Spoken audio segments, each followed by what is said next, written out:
E aí, gente, tudo bem? Vamos lá para mais um dos nossos ao vivo. Já estava com saudade aqui.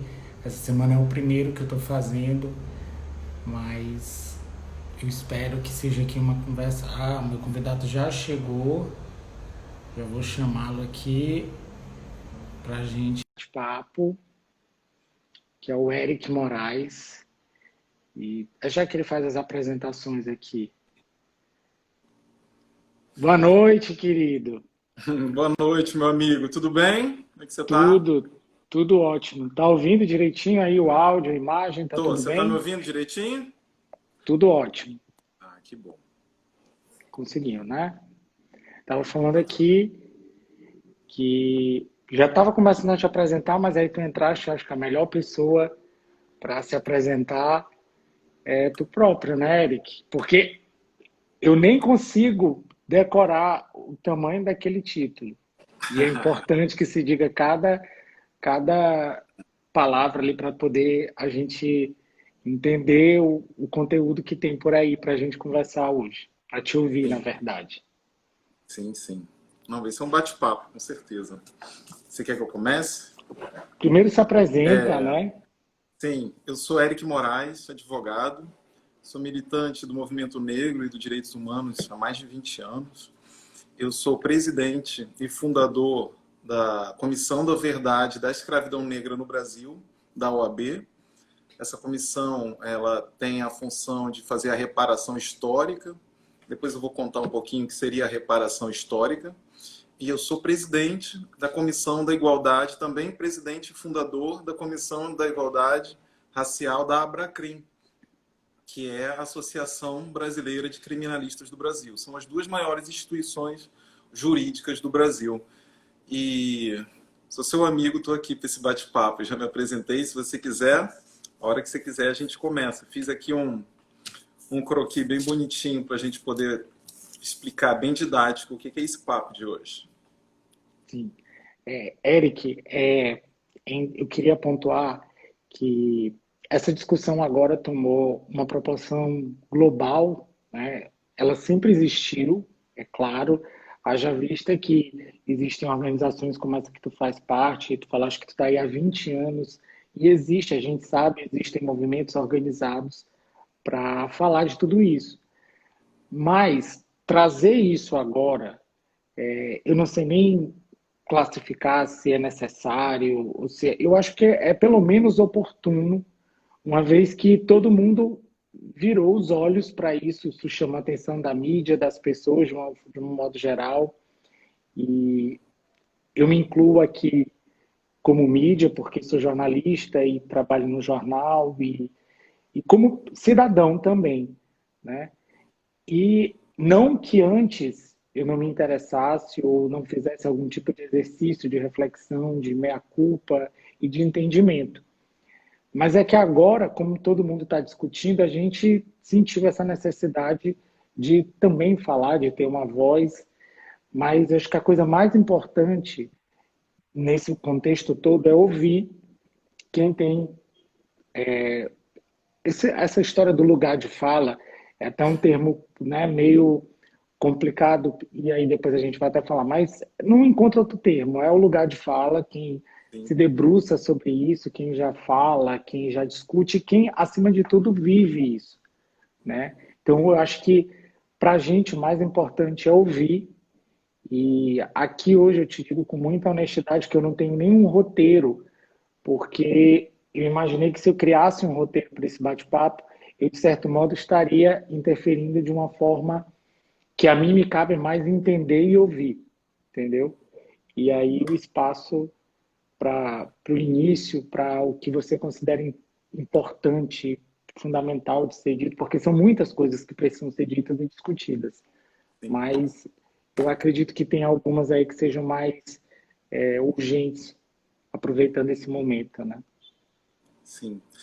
Vou começar, Otton, e você está certo mesmo, Otton. Quem tem que falar de racismo estrutural no Brasil, é o negro. Esse é um termo inventado pela grande escritora, uma das lideranças no movimento negro, que é a Djamila Ribeiro.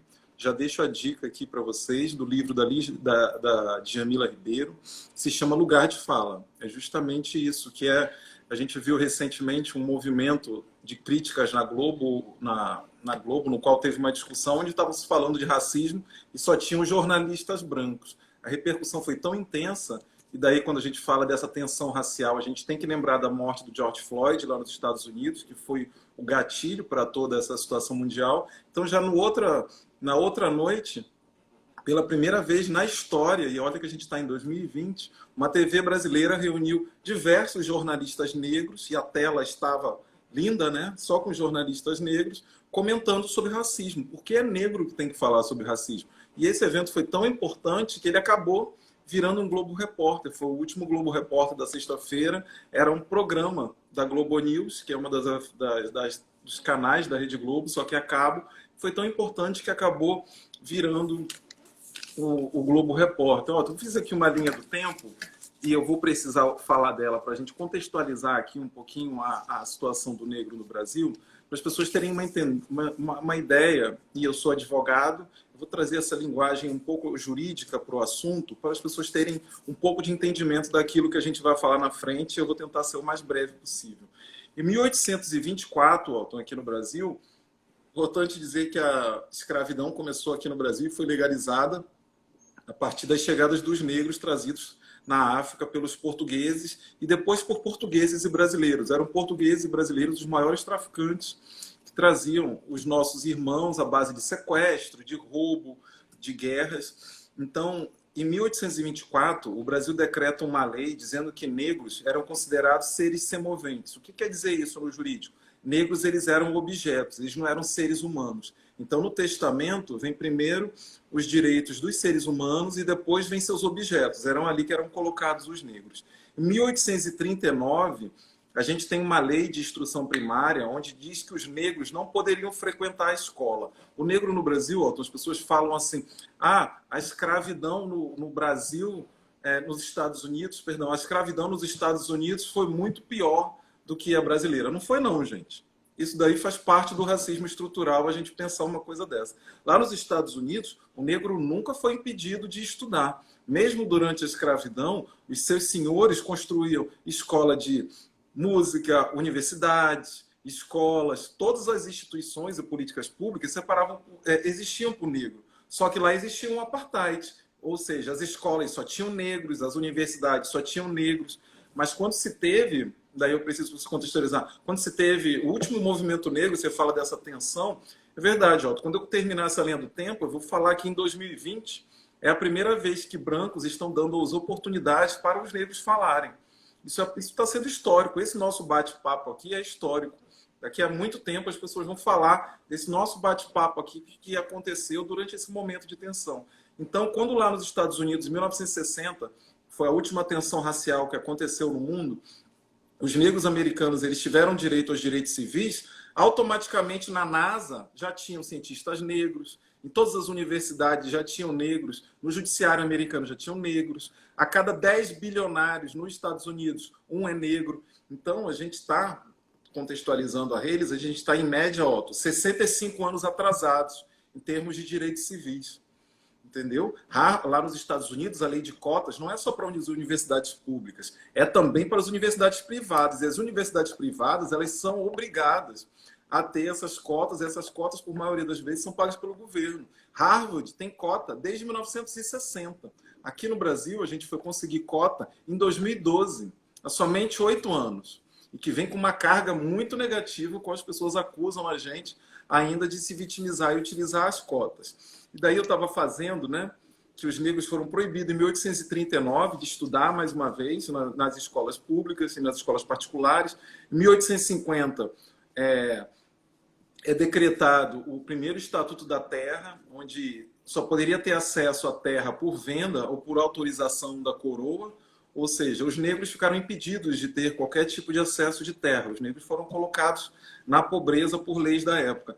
E em 1960, Francis Galton ele começa a difundir no mundo a supremacia racial. A gente começa a ter a existência do racismo científico, que vai vir aqui para o Brasil de maneira muito forte, e vai ter como um dos pais Monteiro Lobato, Nina Rodrigues, é importante falar de Nina Rodrigues. Nina Rodrigues era um maranhense pai do racismo.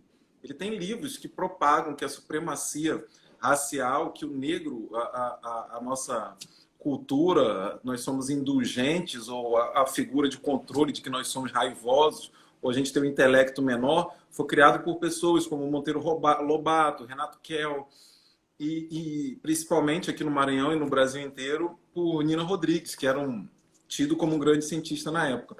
E em 1972, é importante a gente prestar atenção nesse número, Otto. 1872 é realizado o primeiro censo no país, né? E aí se descobre que 80% da população brasileira era negra. Então isso daí vai mexer um pouco com as estruturas do Estado, porque eles estavam percebendo que uma coisa ali poderia fugir do controle. E daí a gente tem, para evitar, é preciso a gente citar que o Brasil é o último país das Américas a ceder a abolição aos negros. Nos Estados Unidos foi com mais de 100 anos de diferença, o resto do continente também é quase isso. E daí a gente começa uma sequência de leis institucionalmente racistas, né? A gente tem a lei do ventre livre, que é aquela que a pessoa tendo filho negro, os escravos, né? O filho dela ia ser livre, só que era mentira, porque os pais eram escravos, não tinham onde morar, a criança automaticamente viraria uma escrava, ela não teria para onde ir, ela não teria o que fazer. A gente tem também a lei de sexagenário. Otton, a gente precisa dizer que um escravo brasileiro vivia em média 23 anos só. Então era praticamente impossível. Isso que a gente vê nos filmes, negros de bastante idade, né? Às vezes sendo líder ali, daquelas senzalas, aquelas coisas, aquilo ali não existe. Era muito, muito, muito raro um negro conseguir chegar, ultrapassar a idade de 50 anos, quiçá chegar aos 60 anos, que era a média brasileira na época, era muito mais baixa, era de 50 anos. Então, chegar a 60 anos era praticamente impossível. E logo depois a gente tem, em 1988, a famosa Lei Áurea. A Lei Áurea, Otto, é uma lei que inacreditavelmente, ela só tem um parágrafo. Ela decreta a abolição dos negros. Não existe, Otto, nenhuma outra lei na história do judiciário que só tenha um parágrafo. E esse parágrafo ele é muito simbólico, porque ele não prevê, e é justamente isso que ele evita, qualquer tipo de indenização, qualquer tipo de política pública, ou qualquer tipo de reparação. Para você ter uma ideia de como foi nos Estados Unidos, lá cada negro ganhou um pedaço de terra e ganhou um jumento, que era como se fosse um carro na época. Isso daí faz uma diferença enorme, porque você vê que as cidades americanas têm aquelas comunidades negras que, apesar de sofrer tanto racismo, eles pelo menos não estavam jogados no meio da rua. E daí, com os negros sendo jogados no meio da rua, eu preciso citar que a Lei Áurea é uma falsa abolição, né? O negro ele foi colocado na rua, os que moravam na fazenda foram colocados à morte, é daí que a gente começa a usar a expressão genocídio negro. E daí, as mulheres, nessa época, também com a promulgação da Lei Áurea, que a gente tem uma coisa chamada quarto de empregada. Você frequenta muito a Europa, frequenta outros países, você sabe que esse termo não existe lá fora. Quarto de empregada. O quarto de empregada que a gente tem aqui, por vezes, quando a gente vai comprar um imóvel, algum apartamento, a pessoa ainda fala, ó, esse daqui é o quarto da empregada. Era porque a mulher negra, ela não poderia ser colocada na rua como foi colocado o homem negro, porque o homem e a mulher branca, elas não sabiam o que fazer. Eles não sabiam fazer as atividades domésticas, eles não sabiam fazer as coisas da cozinha. Então, a mulher negra teve que ser colocada dentro do ambiente familiar das elites brasileiras. Nem não das elites brasileiras, não. Bastava ser branco. Até pobres no Brasil, até recentemente, pessoas de classe não muito abastadas, todas elas tinham empregada doméstica. E daí esse número de hoje em dia, de 90% das empregadas domésticas no Brasil serem negras, né? E logo depois, a gente tem, em 1890, percebe que a Lei Áurea é de 1888, e daí em 1890, a gente tem uma lei que se chama Vadios e Capoeiras. Ora, Otton, a polícia estava autorizada a prender qualquer vadio na rua e a prender quem exercia o esporte da capoeira. A capoeira era o esporte mais praticado pelos negros, ainda não existia o futebol como existe hoje. Então, os negros, era o esporte mais praticado, era a capoeira. Ou seja, ali a gente começa o encarceramento em massa da população negra. Se a gente for frequentar qualquer presídio, eu e você, de qualquer dos 26 estados brasileiros ou do Distrito Federal, você vai ver igual eu já fui diversas vezes, só parece que só tem negro. É muito raro você encontrar um branco. Nós somos 90, 80% da população carcerária, como é no restante do todo, principalmente nos Estados Unidos. Nos Estados Unidos esse número é até um pouco maior, chega a 95% das pessoas. E logo depois, a gente tem em 1911 um congresso mundial chamado Congresso Universal das Raças, em que o Brasil se define como política de raça a miscigenação. O que seria essa miscigenação, Otto? Essa miscigenação, ela vem a calhar com o que a gente chama de projetos eugênicos. O que seriam projetos eugênicos, Érico? Essa palavra é muito importante dos nossos convidados saberem o que é. O projeto de eugenia, meu amigo Otto, ele prevê que todos essas comunidades brancas que existem na Europa, elas foram convidadas pelo Estado brasileiro a vir para o Brasil com passagens, com dinheiro, com terra para morar, por mais que seja em lugares distantes do interior, com terra para morar, tudo isso para desenvolver e para miscigenar o povo brasileiro, ou seja, embranquecer. O sentido da população brasileira era embranquecer. Então, vem gente da Itália, da Espanha, você conhece essas diversas comunidades, que até mesmo nos nossos estados elas existem até hoje. Você vê que elas têm associações, tem um lugar em Santa Catarina, ou cidades em Santa Catarina, que não se fala praticamente português, as pessoas só falam alemão. Então foi assim, mais uma tentativa do nosso Estado brasileiro, né, do governo federal na época, matar o povo negro, exterminar. A gente não era bem visto. A gente sempre cita que no Estado brasileiro, aqui no Brasil, a gente está em território inimigo. Então, o que acontece com essa chegada? Você vai ver hoje no judiciário, ou a gente percebe hoje, quando a gente vê o nome de grandes artistas, ou de grandes políticos, ou de grandes juristas, você vê que todos esses nomes não são nomes brasileiros. Daí eu vou citar aqui alguns para vocês. Sérgio Moro, esse Moro não é brasileiro. Bolsonaro, esse sobrenome também não é brasileiro. Teori Zavascki, esse nome também não é brasileiro. Esse nome não é brasileiro. Rosa Weber, que também é uma grande jurista, esse nome não é brasileiro. Rosa Grace, que já foi também presidente do STF. Esses nomes todos são essas pessoas que o governo brasileiro pagou, ou seja, o governo brasileiro percebe a maldade do governo brasileiro. Toda essa prática de passagens, de terras, de incentivos fiscais, de abertura de associações, de abertura até de hospitais, teria que ter sido construída para o povo negro, que há 3 anos, tinha acabado de ter sofrido a abolição. Era esse povo que estava precisando de todos esses incrementos do Estado brasileiro. Mas todas essas incrementações foram cedidas para todos esses estrangeiros.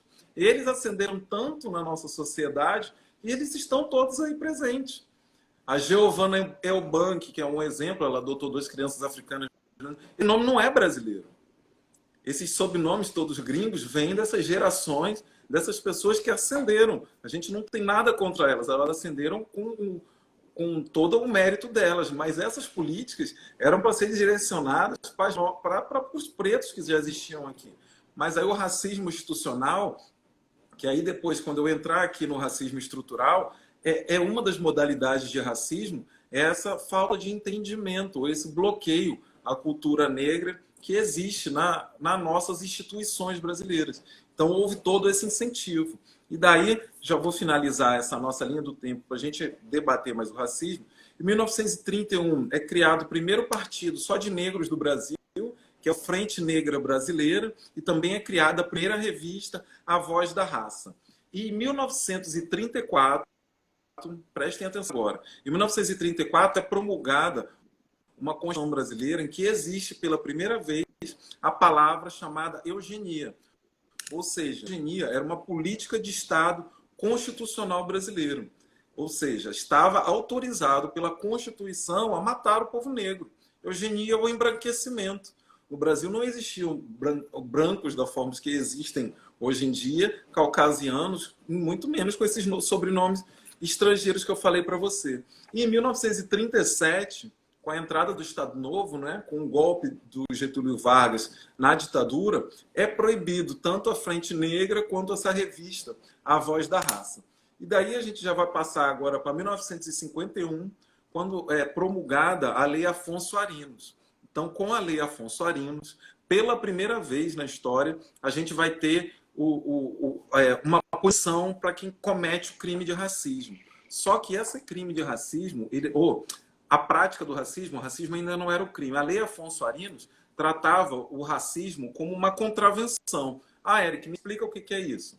Contravenção, você vai entrar, Otto, na delegacia, você vai me chamar de diversas coisas, vai cometer racismo, injúria comigo, mas você vai entrar na delegacia e vai sair. Você vai pagar uma multa, ou então você responder um termo circunstanciado na delegacia e nada vai acontecer. Não existisse uma punição. E daí, em 1968, eu preciso falar para vocês da primeira lei de cotas que existiu no Brasil. Foi ela implantada pela ditadura. É a chamada Lei do Boi. Quem quiser pode pesquisar aí na internet depois. Ela previa, Otto, 50% das vagas para filhos de fazendeiros e para filhos de latifundiários, ou seja,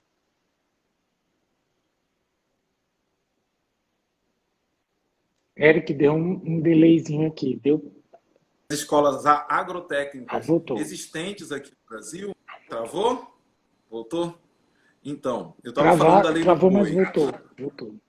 Tá. Sim. Eu estava falando da lei do boi, que prevê que somente 50% das cotas das universidades públicas a cursos agrotécnicos e escolas técnicas teriam que ser reservadas para os filhos de fazendeiros ou de latifundiários. Essas vagas eram reservadas a quem tinham grandes lotes de terra. Você percebe que eu estou falando isso de 1968. Os nossos pais já estavam vivos aqui, muito provavelmente seus pais também. Os meus já estavam vivos. Essa foi a primeira lei de cota que existiu no Brasil.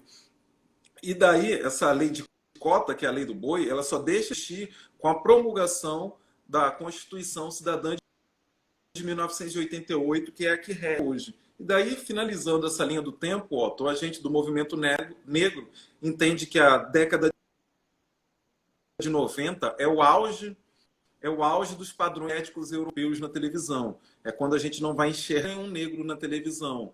Eu lembro que eu queria ser jornalista, igual você, eu fiz comunicação na UFMA, eu queria ser jornalista, tá com isso. E eu lembro assim, gente, quantos jornalistas negros tem no Brasil? Eu lembrava de Glória, hoje em dia tem mais, mas na década de 90, quando era a minha época, eu lembrava assim, tem a Glória Maria, o Heraldo Moreira, acabou. Não tinha ninguém mais. E só tinha esses dois na Globo. O resto não tinha uma outra televisão, tinha sequer nenhum negro. E daí, trazendo nessa linha do tempo, a gente vem falar da PEC das domésticas. Esse fato é muito importante, porque ele reverbera até hoje no que a gente chama de uma raiva, um ódio a correntes políticas aqui no Brasil. A lei da PEC das domésticas, ela começa no ano 2000, ela só termina de ser discutida e ela é promulgada em 2010, ou seja, ela passou 10 anos tramitando aí, onde se previu pela primeira vez os direitos das domésticas. E também eu preciso falar da lei de cotas, que também começou a ser discutida no ano 2000, mas somente 12 anos depois, em 2012, a gente tem a promulgação da lei federal que prevê a lei de cotas em todas as universidades públicas, tanto estaduais quanto federais. E daí, eu venho finalizando aqui essa linha do tempo, que a gente chega agora em 2020, que é quando os brancos começam a querer entender a gente, escutar, dar voz à nossa dor. Eu vou começar agora. Se eu estiver falando, se você quiser interromper para falar alguma coisa, você chama, tá? Ó, Na verdade, não é nem interromper. Eu fica à queria te ouvir vontade. porque eu tenho uma pergunta, eu acho que complementa, antes Faz, de fica à passar para vontade. o próximo tópico, que é o seguinte: tu falaste lá no começo que, comparando a relação dos Estados Unidos com o Brasil, a gente percebe que a história no Brasil é muitíssimo maior, mais violenta, e nesse recorte histórico, a gente percebe o quanto, vamos lá, as coisas de 100 anos para cá, né, é que, pela tua fala, a gente entende que essa história da miscigenação, disso que as pessoas, dessa mistura de cores, que não digo nem raça, mas porque tu me disseste que no início do século, meu Deus, no final do século XIX, eram 90% de negros na população. Isso. E aí 80. vamos pensar, 80, exatamente. E aí o que eu queria saber é, nesse século, só nesse século que a coisa começou a diluir. Então, como é que existia, como é que se criou um discurso tão forte, tão violento, sendo que lá naquela época era 80% de negros o branco europeu, o português, era muito minoria. E como foi que isso se deu? Porque a gente já sabe que teve uma lei aí que foi trazendo pessoas de fora para misturar, né, a raça. Mas, na verdade, eu queria entender, porque lá nos Estados Unidos a gente percebe que tem o racismo também, tem tudo, mas como é que aqui foi tão violento esse discurso que foi construído, essa estratégia, de onde é que partiu todo esse ímpeto de perpetuar essa situação, ainda que nosso país, lá atrás, fosse ainda maior negro do que hoje, pelas estatísticas, né? Assim, eu não sei se eu me fiz entender muito claro. Fez. Se eu explicar errado, qualquer coisa você me fala. Otton, o que acontece? Você percebe, e daí, por que esse nosso grito de dor? Por que a gente fala hoje em dia Black Lives Matter? Ou a gente fala vidas negras importam? Você tem uma ideia, 80% da população brasileira era negra. E daí você vai vendo que diversas leis, depois da abolição, elas são um genocídio ao povo negro. A Lei Áurea, ela não salvou o povo negro, ela matou, ela colocou a gente na rua. Ela quis com que a gente morresse, com que a gente fosse exterminado. A Lei Áurea, ela só tem um parágrafo que é justamente... Parou aqui, deu uma travada. Deixa eu voltar. Voltou. É, Voltou. a Lei Áurea, ela só tem um parágrafo porque ela prevê justamente isso, que a gente morra, que a gente suma da sociedade. Esse estímulo a outras pessoas virem de outro estado para tomar um estado que era nosso. Quem é que não acompanhou a novela Terra Nostra e não viu aqueles italianos trabalhando nas suas belas terras? Né? Aquelas terras todas eram para ser nossas, aqueles incentivos fiscais, aqueles incentivos do Estado. E por isso que a gente fala que o racismo aqui no Brasil, ó, eu entendo que é o pior entre todos os países existentes. Você vê que a gente tem dizimado uma população, hoje nós somos 54%. A previsão, ó, é que se nós, no movimento negro, não conseguirmos as nossas metas, que sejam lei de cotas, educação pública e toda uma estrutura de combate ao racismo, os estudos é que daqui a 20 anos nós vamos ser 30%. E se continuar assim, a gente vai chegar a 10%. Ou seja, é uma coisa totalmente ao inverso do que acontece nos Estados Unidos. Nos Estados Unidos, aqui a gente importou 4 a 5 milhões, dizem que chegou até a 6, 7 milhões de negros escravizados. Enquanto os Estados Unidos exportou só 800 mil. E de lá, como a técnica lá não era tão violenta quanto os negros, eles puderam se multiplicar. Eles têm lá o seu lugar de fala. Se eu e você, a gente viajar agora para os Estados Unidos, para qualquer estado dos Estados Unidos, se a gente ligar a televisão, a gente vai ver a presença de negros na televisão. Se eu e você, a gente parar para assistir o Netflix agora, a gente vai ver qualquer filme americano, qualquer filme internacional, tem uma quantidade de negros muito maior do que aqui no Brasil. Eu costumo falar que a grande diferença que está acontecendo nesse momento de crise racial, que está acontecendo no mundo todo, como a gente falou, essa tensão, a maior diferença não é que o negro daqui ele não sabe se mobilizar como acontece lá nos Estados Unidos. A maior diferença daqui é o branco brasileiro. Essa que é a maior diferença. Lá nos Estados Unidos, o branco, existem 2 tipos de branco. O branco que se declara racista, em que a gente já sabe que ele é racista, e o branco que entende os seus privilégios, que sabe que tem que lutar pelos negros, que são esses brancos antirracistas. Aqui no Brasil, é muito difícil a gente encontrar um branco antirracista. Porque daí, ó, eu vou comentar hoje de uma briga que eu tive, com uma treta com um amigo meu no Facebook. Nos Estados Unidos, a HBO, ela retirou do ar o filme O Vento Levou, né? E ele, muito chateado, né? Poxa, é um clássico, é uma história. Realmente, é um filme super aclamado. Só que, Otton, ele é um filme super aclamado para quem não é negro. Quem é negro e enxerga aquele filme, percebe o quanto aquele filme é racista. O quanto aquele filme tem imagens de controle que perpetuam até hoje. A negra do filme, ela ganhou o Oscar por causa do filme. Realmente, ela ganhou o Oscar. Mas ela ficou na cozinha do hotel onde realizado o Oscar. E ela só pôde adentrar na cerimônia para receber o troféu. E de lá ela saiu e ela continuou a carreira dela pobre, fazendo sempre papéis de empregada, nunca podendo ser protagonista em nenhum momento. Então a gente tem aqui no Brasil uma coisa muito densa. Se eu for falar para um amigo aqui no Brasil que ele está sendo racista, ou que ele tem uma fala racista, nossa, bate uma fragilidade, sabe, Otto?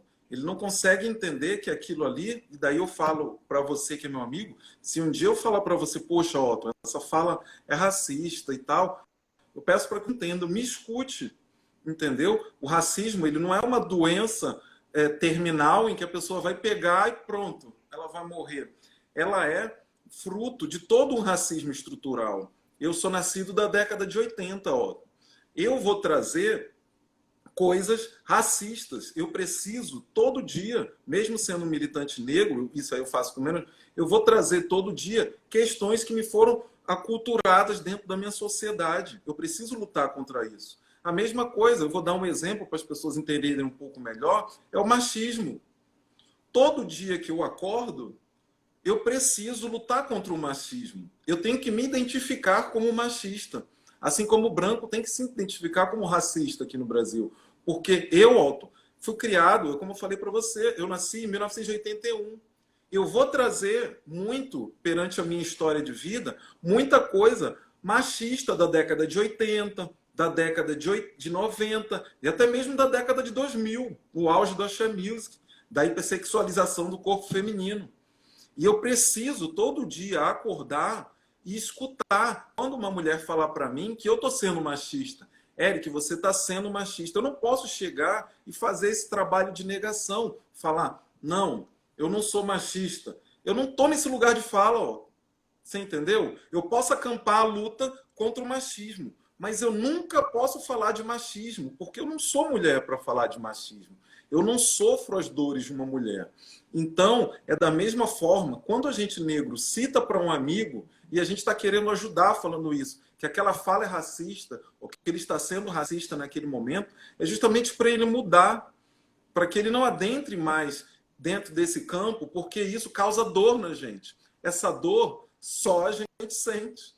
Só sendo negro para saber. E daí eu preciso especificar aqui que as pessoas, elas confundem, Otto, três teorias diferentes, que é o racismo, que é aquilo que só pode ser cometido contra negros, indígenas e asiáticos, com preconceito. Preconceito, o negro pode ter com branco, o negro pode ter com gordo, o branco pode ter com o gay ou com o homossexual. Esse preconceito é uma ideia pré-concebida. E você também pode falar da discriminação. O negro pode fazer discriminação com o branco pode fazer discriminação com o negro, e daí vários outros setores da sociedade que sofrem desses problemas. Mas o racismo, daí eu preciso entrar nessa pauta do racismo, o racismo, Otto, ele é uma ferramenta tecnológica de poder. Ele é muito mais avançado e muito mais moderno que esses celulares que a gente está usando, que os nossos computadores Mac, que muita coisa que a gente trabalha hoje em dia. Ele é um exercício tecnológico de poder que ele visa causar uma desigualdade na sociedade. Ele visa prever que uma pessoa pode adentrar aquele lugar e eu não posso, ou que uma pessoa pode sofrer violência policial e o branco não pode, ou que uma pessoa vai ser convidada para trabalhar, ter uma ascensão de programas. E daí esse racismo, ele é uma ferramenta tão poderosa, Otto, tão poderosa, que ele se divide em várias categorias. Eu resumi aqui algumas para falar para você. E por que você fala... quando que surgiu essa palavra racismo estrutural? Antigamente a gente só falava racismo, né? Racismo estrutural é para explicar para as pessoas que o que estrutura toda a sociedade brasileira, em todos os níveis, em todos os tipos de relacionamento, é o racismo. É ele que pauta todo dia o nosso mundo, o que a gente vai viver. E ele pode ser feito através do racismo recreativo, que é muito presente aqui no Maranhão, né? As pessoas cometem um crime, mas eles acham que aquilo ali é uma brincadeira, né? trazer qualquer xingamento ou qualquer tipo de palavra para o negro. Eles entendem que essas piadas, né, ou seja, através do humor, eles conseguem exercer o racismo. Como eu falei para você, aqui o racismo ele é velado. Ele não é uma coisa declarada como é o branco lá nos Estados Unidos. Ele é uma coisa declarada. Ele é uma coisa velada. Então, ele sendo velada, são utilizados de vários artifícios. E daí tem o racismo institucional. Ora, ó, se eu for com um cliente meu, igual eu fui essas semanas, várias vezes esse ano, se eu for com um cliente meu na delegacia, eu vou chegar lá, eu vou começar a sofrer uma porção de racismo, porque eu vou ser atendido, na maioria, por delegados brancos, eu vou ser atendido por promotores brancos ou por juízes brancos, e eles não vão ter o entendimento de que aquilo é racismo. Para você ter uma ideia, somente 4 ações de racismo adentraram o TJ no ano passado. Ou seja, a gente sabe, será que só 4 casos de racismo aqui num estado de 6 milhões de pessoas? Mas por que o negro ele não pauta e ele faz esse movimento todo igual nos Estados Unidos? Porque a gente sabe, eu perante a minha academia, você também perante a sua, a gente não lê autores negros. Não existem autores negros. Até hoje, o curso de Direito não tem grandes autores negros. A gente tem pouquíssimos que agora estão começando a ser trabalhados, como o professor Silvio Mesquita, o professor Rodney William, que vai estar comigo na live, dia 23, o Sidney Nogueira. Então, é uma coisa muito recente. E daí, a gente precisa falar também que existe, junto com esse racismo, existe também um racismo que determinou um encarceramento em massa. Né? Que a gente viu que começou lá com a lei de vadios e capoeiras, ou seja, quem estava na rua vagando iria ser preso, ou quem praticava capoeira iria ser preso. Então a gente começa ali uma massificação do negro na cadeia. Daí, quando eu falei para você da polêmica do dia, né, que foi a HBO americana retirando do catálogo o filme O Vento Levou, a gente precisa falar das imagens de controle. A gente não pode. Mas esse meu amigo ele fez uma comparação esdrúxula, né? Ele falou assim: então a gente vai ter que tirar o filme A Lista de Schindler também. Não, gente, ninguém está falando disso. Se contar a história, se contar o que aconteceu, contar sobre a escravidão, ou contar sobre o extermínio do povo judeu, ou contar sobre a escravidão indígena, não tem problema nenhum. O problema é você criar um filme com imagens de controle, que é o que acontece, ó, aqui no Brasil. O que acontece aqui no Brasil? Se eu pedir para você fechar os olhos, eu faço isso sempre nas minhas palestras, se eu pedir para você fechar os olhos agora e pedir para você pensar numa rainha, ou numa princesa, ou numa bailarina, ou numa advogada, você não vai conseguir imaginar nenhum desses personagens negros. Nem eu vou conseguir. Quando eu fechar meus olhos e alguém me falar, Eric, pensa na prefeita de São Luís. Não vou conseguir, nunca existiu uma prefeita negra de São Luís. Ou pensar assim, Eric, fecha e pensa numa governadora de São Luís. Eu não vou pensar, porque nunca existiu governadora negra. Então a gente tem essas imagens de controles que são dominados, com que faz? Com que o Spike Lee, você conhece o Spike Lee, você é da área, um grande cineasta americano, ele falou que quando ele liga a televisão aqui no Brasil, na primeira vez, ele achava que ele estava na Dinamarca ou na Suécia, porque não existe negros na comunicação. Você deve perceber, você trabalha na área, o quanto as nossas redações, tanto de jornais, quanto de televisões, quanto de todos os veículos de comunicação, o quanto elas são embranquecidas. A nossa imagem perante a televisão, ela é uma coisa que a gente ainda precisa enfrentar. Você vê que pela primeira vez na história, esse ano, a Maju está sendo âncora de um jornal. A gente não tinha, até 2020... apesar de sermos a maioria desse país, a gente não tinha nenhuma apresentadora negra trabalhando em um veículo de televisão brasileira, sendo âncora, com a importância que a Maju tem hoje em dia. E daí você percebe que com ela trabalhando, as manifestações racistas começam a aparecer. A Maju falha, a Maju erra, porque isso é um racismo.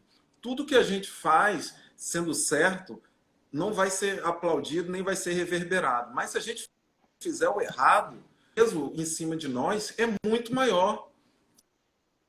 Quem aí não conhece a história de um goleiro de 50 chamada Barbosa? Talvez não seja tão ligado ao futebol, mas teve um goleiro brasileiro que foi de falhar numa final do 1950 aqui no Brasil. Ele pagou pela falha dele, que na verdade nem foi falha, ele pagou por esse racismo, por esse controle de imagem que eu falo das pessoas, até hoje. E para trazer agora para um momento mais atual, quando fala de imagem de controle, a gente vê o que aconteceu com o Babu dentro do Big Brother Brasil, onde as pessoas viam naquele personagem um homem agressivo, um homem que não queria participar daquele momento junto com as outras pessoas, aquela pessoa que queria se vitimizar, aquela pessoa que só falava dos problemas dele, aquela que era mimizenta, ou aquela pessoa que é muito polêmica, ou aquela pessoa que pode te agredir porque ele tem uma opinião diferente do que a sua. Isso daí faz parte do conceito do controle de imagem. E daí eu já deixo a dica também para ler o livro da minha amiga Winnie. Ela teve presente hoje, o Luciano Huck hoje cedeu o Instagram dele, várias personalidades negras estão cedendo os seus Instagrams justamente para dar esse lugar de fala aos negros, para aproveitar, porque o racismo ele é tão grande que nós, produtores de conteúdos na internet negro, a gente jamais vai conseguir ter um número do que as pessoas brancas conseguem.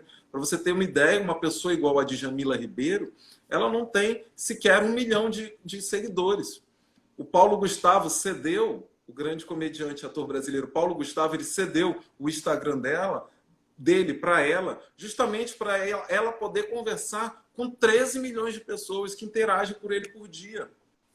Porque existe uma dificuldade nesse tratamento nosso, que é justamente o que a Winnie Bueno, essa professora que hoje falou com o Luciano Huck, que cedeu o Instagram dele, Zezé, sob as imagens de controle. O quanto a nossa imagem, o quanto esse nosso visual, ele não é muito bem quisto dentro da sociedade por todo esse racismo que reverbera dentro da sociedade brasileira. E daí, eu falei para você, Otto, se eu estiver falando muito, você me interrompe e faça suas perguntas, tá? Eu já te falei que eu aqui hoje estou de ouvinte, entendeu? E eu te confesso que eu tenho uma inabilidade total quando eu vou formular qualquer raciocínio, porque a gente acaba reproduzindo coisas que a gente ainda não entendeu.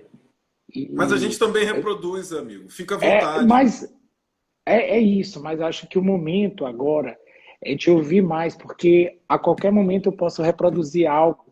E tu falaste aí de comentar.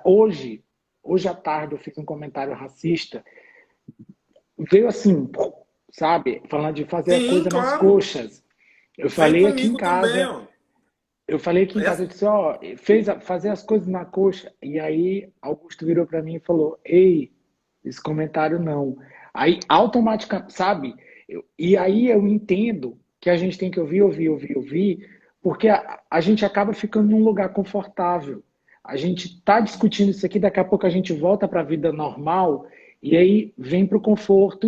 Não é que esquece, mas é que, como é no automático, é como se a Sim. gente tivesse que pegar um choquezinho toda hora para, epa, não se esqueça, não É se como eu falei pra esqueça. você, ele estrutura a gente, né? Ele cria essa estrutura. E o racismo, ele é linguístico também. Você não precisa jamais, nós somos amigos, você fique à vontade para falar o que for, porque eu também, quando eu falo para você que a gente, ó, Eric, quando eu participo das minhas reuniões na nossa comissão, a gente se aponta, só tem negros, e a gente se aponta, ó, tu está sendo racista, ó, você está racista, porque essa estrutura molda a gente, essa estrutura molda a nossa sociedade. Quando a gente fala essa expressão nas coxas, eu não sei se você sabe o significado, é porque as telhas das Acho casas, que né, elas eram feitas nas coxas dos negros.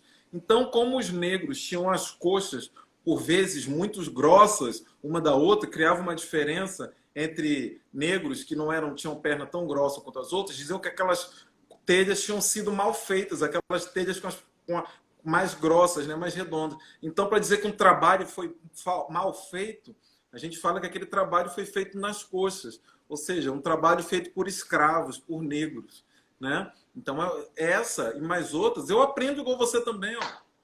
Por entendi. vezes, vem Eric, alguém e me... À vontade, por favor. não, Pode falar. continue. É exatamente isso. O que eu queria dizer é que eu já seguia Djamila, Mequetrefismos, Thaís Araújo, Lázaro Ramos, pessoas que estão falando sempre disso. E aí eu sempre me assustava e continuo me assustando agora, então, que muita gente se dedicou a produzir conteúdo explicando branco não seja racista. A gente, meu Deus, mas tem uma hora que a gente dá até um curto-circuito, porque a gente entende que é muito ali o tempo inteiro, a gente sem a intenção fazendo. E aí eu queria falar disso, porque quando tu falas da Maju, da Glória Maria, quando a gente fala aqui do Lázaro, da Thaís, quando eu me coloco aqui para ter esse papo, parece que a gente está cumprindo uma cota, cumprindo sabe aquela história da Perfeito, meia-culpa de vamos, eu perfeito, vou colocar perfeito. aqui para eu vou colocar aqui para eu adoro a Maju, eu adoro a Glória Maria. Eu, por exemplo, para mim a maior jornalista da Globo da vida é a Glória Maria. Eu sou fã dela, de ficar na frente dela e passar mal. E aí eu achava que porque eu era fã da Glória Maria, eu não era racista. Entende onde eu estou Sim, querendo chegar? E foi claro que preciso entendo. eu amar, porque eu aí depois eu fui ver, eu tive na minha infância inteira, quando eu era criança, uma amiga negra, que a gente era muito amiga. Então eu achava que eu não era racista ali porque eu tive aquela amiga.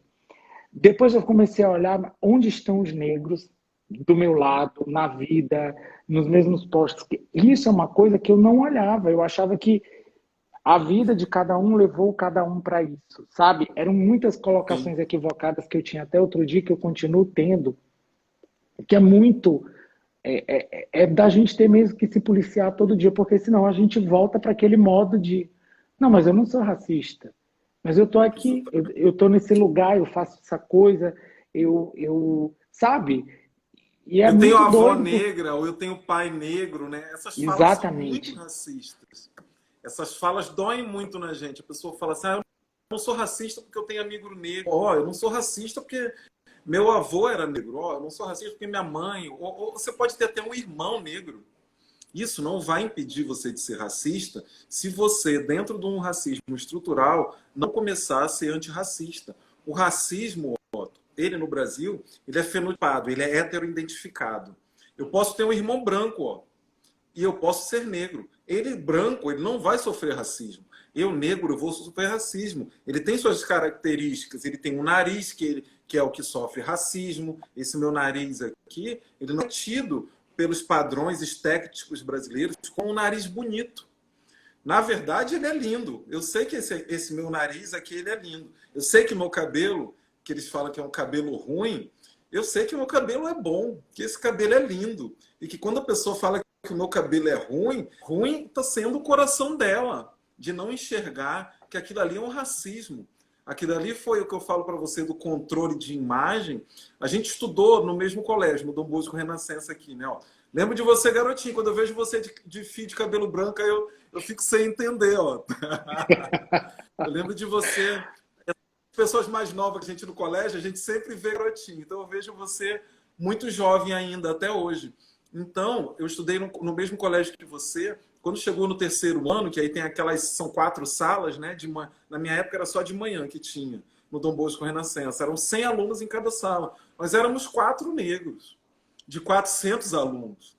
A gente está falando isso, eu me formei em 1999, no Dom Bosco Renascença. Então, a gente lutava contra muita coisa que hoje em dia sequer poderia ter. Durante todo o meu colégio, eu tive que ter meu cabelo raspado. As meninas negras da minha época de colégio, todas elas tinham que ter o cabelo alisado. E a gente percebe hoje a diferença, o quanto a gente já teve ganho ao movimento negro, que se a gente for, hoje em dia eu vou deixar meu filho no colégio, a gente vê as meninas com os cabelos maravilhosos, os meninos com os cabelos maravilhosos. Aquilo ali era proibido, Otto. Se a gente deixasse a época, aquele nosso cabelo grande, a gente ia ser chamado a atenção pelos coordenadores. Aquele nosso cabelo, ele tinha uma aparência de sujeira. Ou então, aquilo era referido a uma bandidagem, a uma falta de higiene, ou alguma coisa muito feia que não poderia participar. E daí, quando eu falo para você que racismo é aquilo que define se a gente pode ou não estar ali, aquilo ali não poderia ser feito. todas as meninas da minha época tinham o cabelo alisado, negras. Era uma obrigação. Ou era aquilo, ou elas estariam fora. Fora do ciclo de amizade, fora do ciclo dos professores, fora do ciclo de coordenadores. Ia haver uma duplicação do racismo que já existia se a gente tentasse enfrentar. E isso vem acontecendo. Hoje em dia a gente tem um processo que a gente chama de... Esqueci o nome do processo do cabelo. As meninas deixam o cabelo ficar negro. Daqui a pouco eu lembro. A minha irmã está por esse tipo de processo. A minha irmã mora na França e quando ela chegou lá, não existia meninas de cabelo negro do cabelo alisado, pelo menos na cidade dela, né? Na universidade dela. Transição capilar, que a gente chama, né? Que é tirar a química do cabelo e deixar ele de forma natural. Então, essa transição que a minha irmã fez, para você ter uma ideia, a maioria das meninas que adentra esse processo de transição, daí eu posso dar até um exemplo para vocês. Talvez seja, no momento, a mulher mais bonita do Brasil, gente. A namorada da Ludmilla, cantora, a Bruninha. Vocês vão ver um depoimento do Instagram da Bruninha, Bruna Gonçalves. Quem quiser pode ir lá seguir a namorada da Bruna. Ela está falando o quanto ela sofreu e só agora, com 23, 24 anos, ela fez a transição capilar. E vocês não têm ideia, para quem não é negro, o quanto as mulheres sofrem com essa transição capilar. A minha irmã está no psicólogo por causa de transição capilar. A maioria das meninas negras vão para o psicólogo durante a transição capilar. É uma coisa muito difícil de se enfrentar psicologicamente. Porque o racismo, para você ter uma... também age na nossa saúde, age no nosso psicólogo, ele deixa a gente doente, ele faz com que a gente fique doente. Quem é negro e quem entra com militância do movimento negro, eu, pelo menos, até hoje, não consegui assistir o vídeo que o George Floyd morre lá em Minneapolis, no estado de Minnesota, nos Estados Unidos. Eu não consigo ver aquilo. Não consigo ver aquele vídeo. Aquilo ali é um... Porque qualquer pessoa negra, militante, igual eu sou, ela vai passar mal se ela ver aquele vídeo. Ela não vai conseguir dormir. Ela vai chorar. Diversas pessoas me ligavam, poxa, Eric, o que a gente faz? Até amigos meus brancos também, que eu tenho amigos brancos antirracistas. Poxa, como que a gente faz para ajudar? A primeira coisa, quando algum branco pede para mim, o que a gente faz para ajudar? Olha, passo número 1, respeitar nosso lugar de fala. Por favor, não tentem ensinar para a gente como se combate o racismo. Um branco jamais vai ter ideia do que é o racismo contra o negro. Eu dei aquele exemplo do machismo.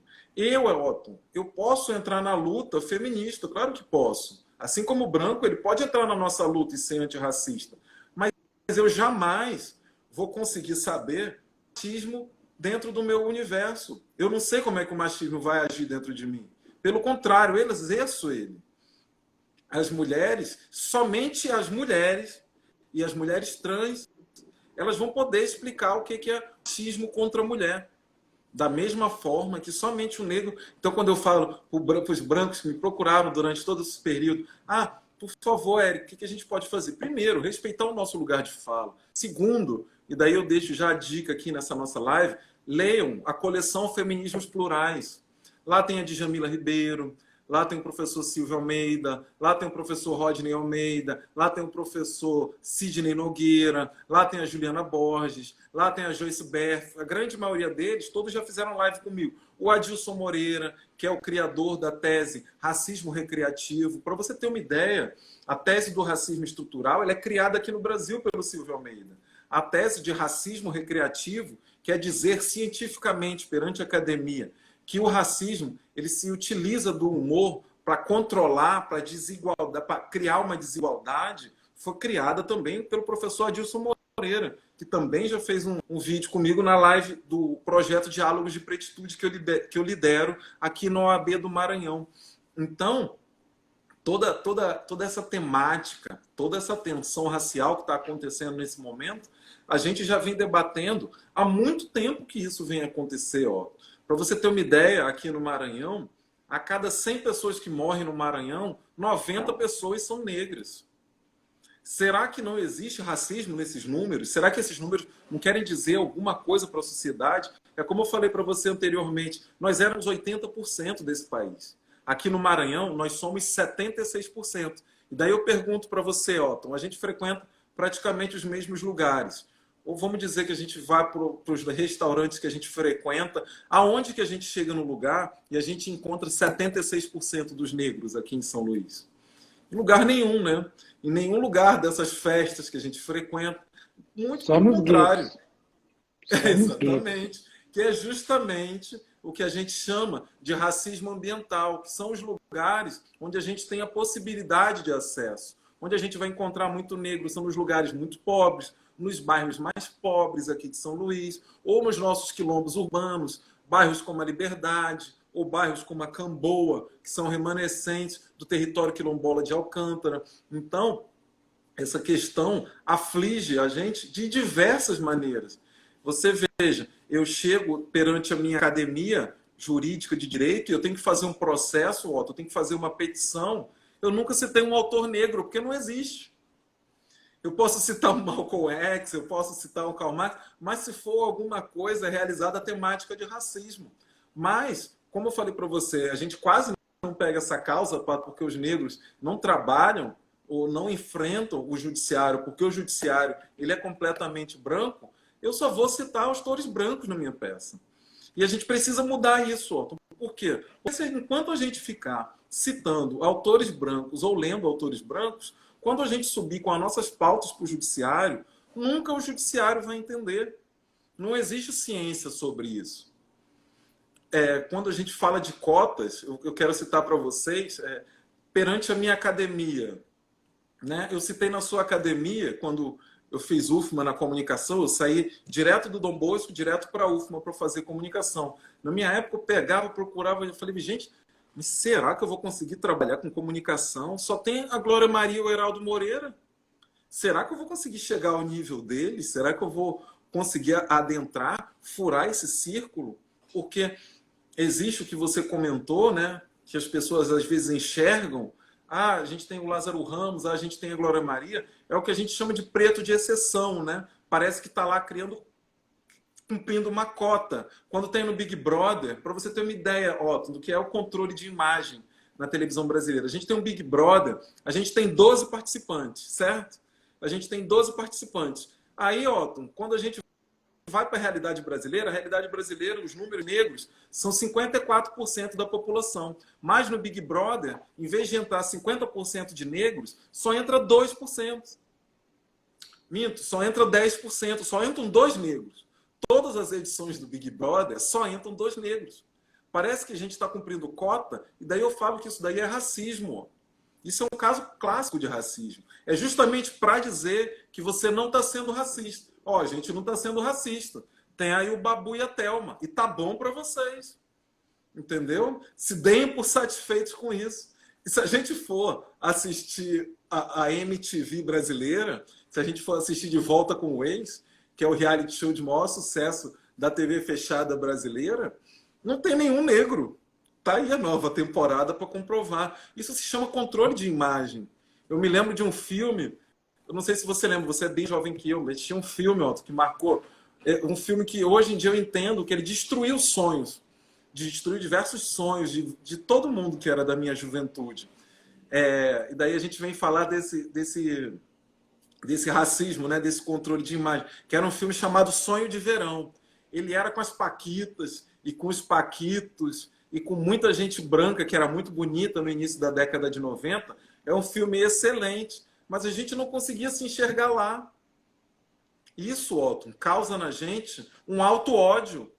Eu, quando vi esse filme, nossa, o filme é maravilhoso, mas eu comecei a me odiar, porque o racismo é isso. Eles querem que a gente se auto-odeie. Eu não me enxergava na televisão. Então, poxa, eu tenho que odiar esse nariz. Eu tenho que odiar esse cabelo. Eu tenho que odiar essa cor de pele. E a gente não só promove o auto-ódio, o racismo faz com que a gente se auto-odeie, como a gente odeia também os irmãos da nossa cor. Você vai ver entre negros brasileiros uma animosidade. Eu lembro que no colégio eu era bom de bola e o meu Eric, maior... Fique à vontade. é porque a gente só tem 30 segundos e eu não consegui, mas eu vou fazer o seguinte, eu vou concluir essa daqui, para Tá. enviar redondinha e a gente continua numa outra live, porque não pode parar agora essa conversa, Ótimo, só ótimo. porque eu só tenho aqui 17 segundos, Tranquilo, tá? amigo, tranquilo. Vai lá, Já eu já, aguardo um você. segundinho. Tá bom, obrigado.